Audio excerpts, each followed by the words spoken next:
प्रकार से अश्वत्थामा ने क्या किया था, फिर से ब्रह्मास्त्र छोड़ दिया था उत्तरा के गर्भ में, ये पांडु का वंश नष्ट हो जाए।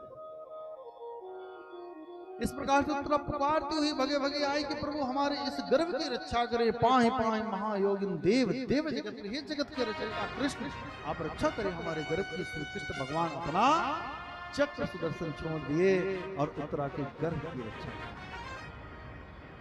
आगे चल करके उसी पुत्र का जन्म हुआ।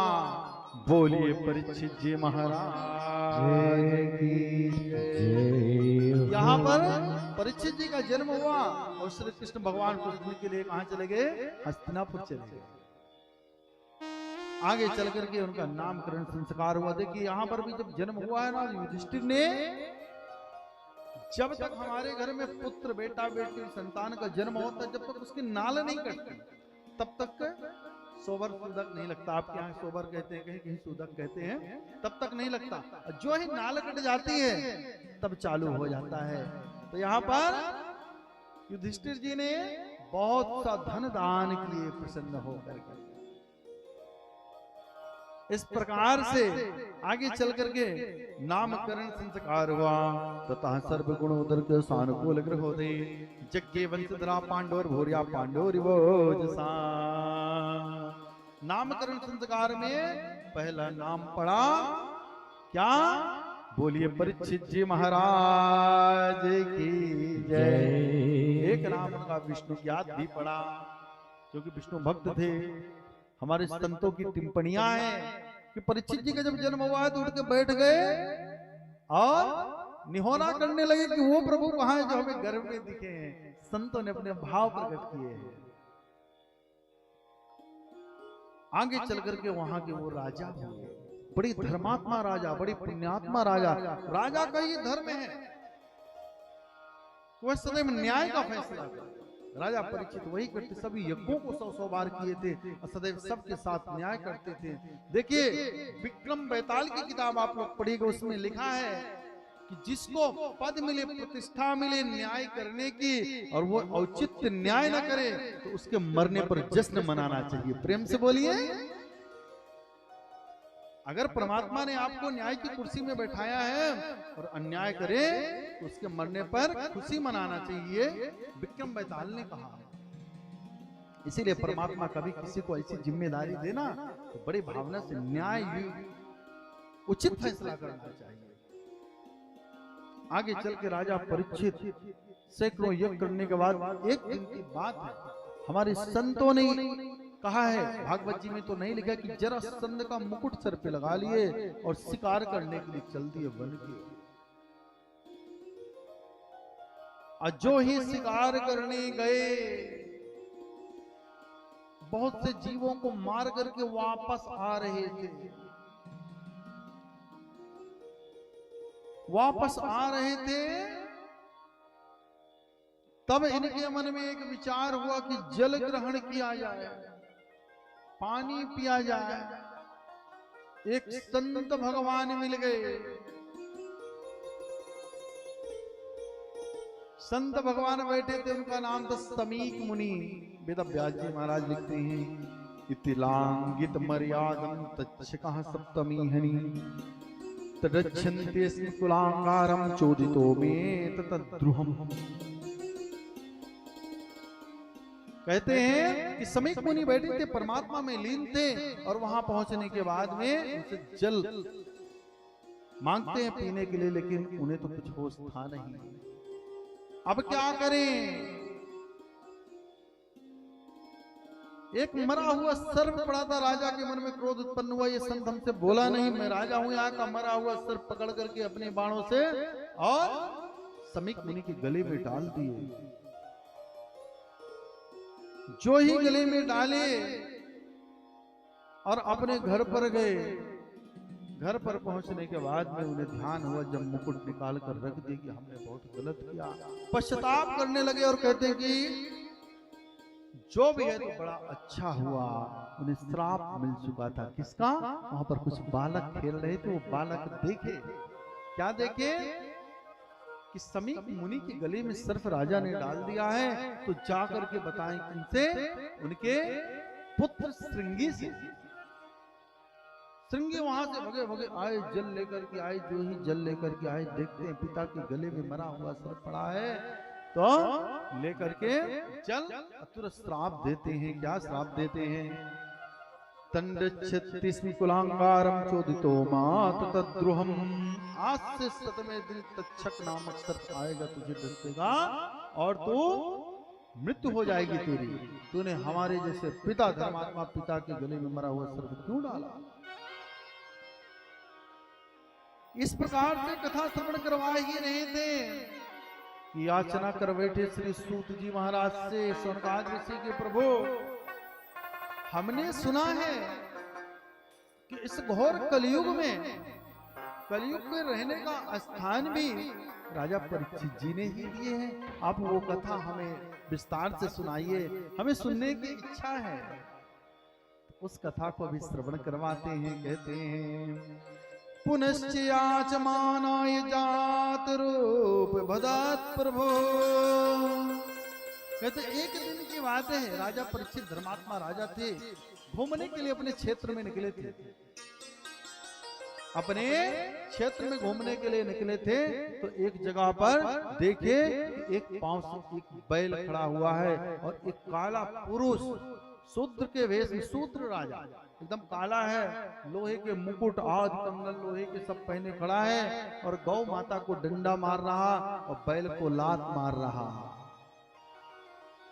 गाय और बैल दोनों के नेत्रों से अश्रु बह रहे हैं। देख करके बड़ा क्रोधित हुआ।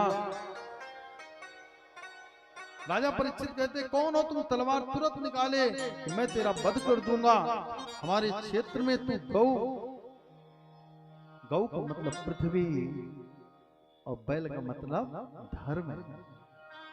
विप्रधेनु सुर संतहित लीन मनुज अवतार, निज इच्छा निर्मित तनु माया गुण गोपाल। इनकी रक्षा के लिए तो परमात्मा भी प्रकट होते हैं, भगवान का भी अवतार हो जाता है। यहाँ पर भी वही हुआ। राजा परीक्षित जो ही तलवार निकाले तो कलयुग को डर लगा कि हमारा वध हो जाएगा, तो शरण में चले गए। और जो ही शरण में गए तो अपने दादा पांडु की राजा परीक्षित को याद आ गई कि हमारे दादा ने कहा था कि जो अपनी शरण में आ जाए उसे क्षमा कर देना चाहिए। क्षमा बड़न को चाहिए। क्षमा कौन करता है? बड़ा ही क्षमा करता है। आप जाइए किसी डॉक्टर को गाली दे दीजिए, वो आपको गाली नहीं देगा। आप जाइए कलेक्टर को गाली दे दीजिए, आपको उल्टा गाली नहीं देगा। लेकिन जाइए किसी मूर्ख आदमी को गाली दे दीजिए तो लट उठाएगा और प्रेम से बोलिए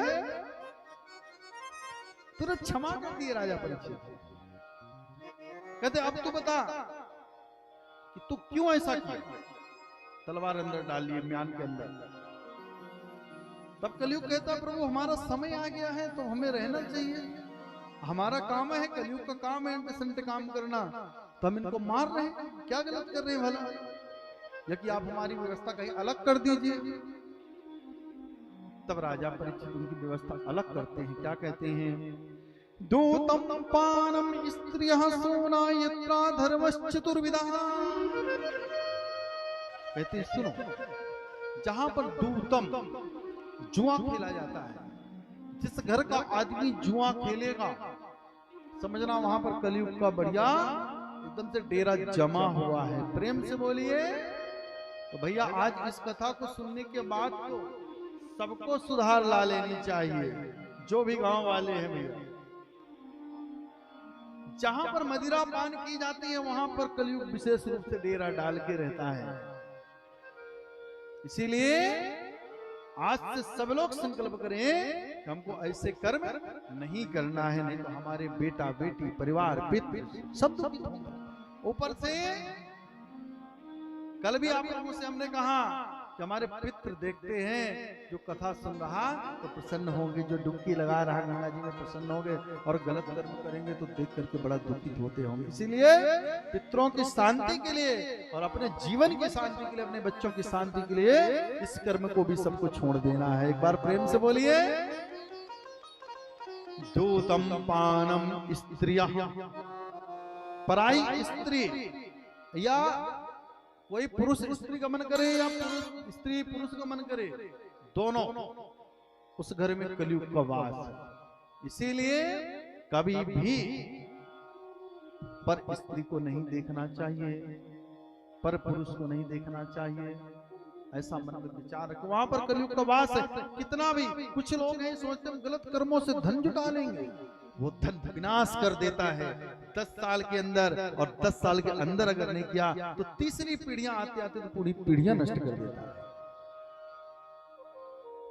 हमारे गांव वाले तो सब भोले भाले होते हैं, लेकिन शहरों में अक्सर देखने को मिलता है। तो ऐसा कभी कर्म न करे। बहुत कम शब्दों में बोल रहा हूं। सोना यत्रा धर्म चतुर्विधा, स्वर्ण सोना, सोना में कलयुग होता है। इसको हम घुमा फिरा के बात कहें तो गलत है। अगर आप थोड़ा बहुत रखे हैं अपने पहनने के लिए, शोभा श्री के लिए, आनंद, कोई बात नहीं। ज्यादा सोना रखेंगे, देखिए ना पेपर में मोबाइल में आता रहता है कि आज वहां 25 ईंटें पकड़ी गई।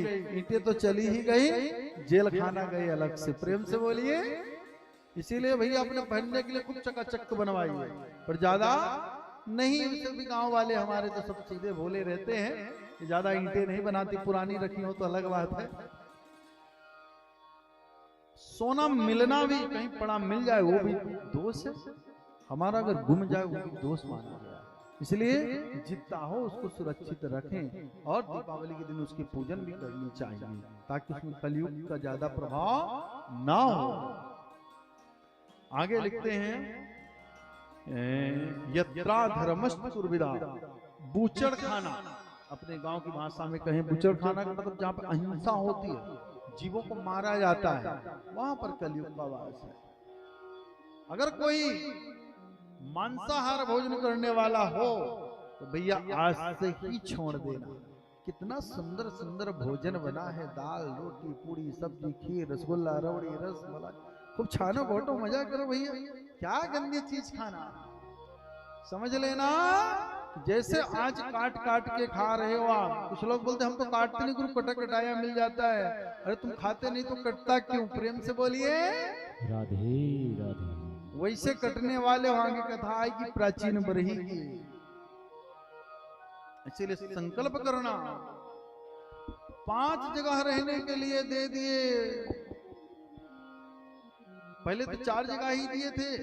उसको संतोष नहीं, कलयुग की विशेषता जिसको संतोष ना हो उसके ऊपर कलयुग सवार है, तो 5वें स्थान में सोना दिए थे। इस प्रकार से इस कथा को श्रवण करवाए। आगे कहते पुनश्चियाचमानाय जातरूप मदात प्रभु, फिर से उसने याचना की कि प्रभु हमें और दे। तो और दे दिए कि जहां गाली गलौच होती हो, जहां कलह हो, जहां दुष्टता की बात हो, जहां क्रूर कर्म हो, वहां पे जाके निवास करो। वेद व्यास जी लिखते हैं कि इन चीजों से कुछ लोगों को तो विशेष दूरी बना लेनी चाहिए। धर्म वक्ता, जो धर्म का शास्त्र का व्याख्या करता हो, दूसरों को समझाता हो, बताता हो, उनको इन कामों से बचना चाहिए। राजा को बचना चाहिए, नेताओं को बचना चाहिए। कुछ लोगों के लिए तो बहुत ही विशेष बता दिए। इस प्रकार से कथा श्रवण करवा रहे हैं। बोलिए परीक्षित जी महाराज की जय हो। इसके बाद कहते कि अब हमें राजा परीक्षित की कथा सुनवाइए आगे की, कि कैसे उनका अनशन रहा, कैसे तक्षक नामक सर्प आया।